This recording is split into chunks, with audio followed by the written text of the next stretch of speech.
এই যে আজকে একখানা ঝুড়ি নিয়ে হাজির হলাম। আজকে হচ্ছে দেখি কিছু মিক্সড শাক তুলবো, মানে একটু একটু করে অনেক টাইপের শাক আছে, দেখি কতটুকু হয়। এটা হচ্ছে কি বলে নোটের শাক।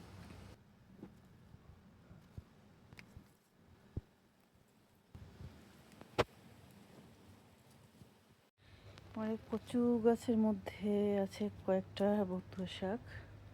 বতুয়া শাকগুলো তুলবো, তবে বেশিরভাগ হচ্ছে পোকায় ধরে ফেলছে। তারপরে দেখি বেছে বেছে একটু নেওয়া যায় কিনা।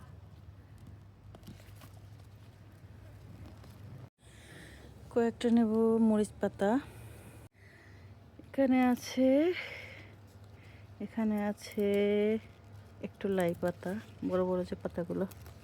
আর হচ্ছে একটু কাঁকরোল পাতা নেব একদম নিচ থেকে, মানে একটা পাতা একটু হলুদ হয়ে আসছে, কিন্তু নষ্ট হয়ে যাবে, তার থেকে ছিঁড়ে খেয়ে ফেলি। কাঁকরোল পাতাও কিন্তু মাছের মধ্যে, বিশেষ করে শোল মাছের পাশে দিয়ে খেতে কিন্তু অনেক মজা।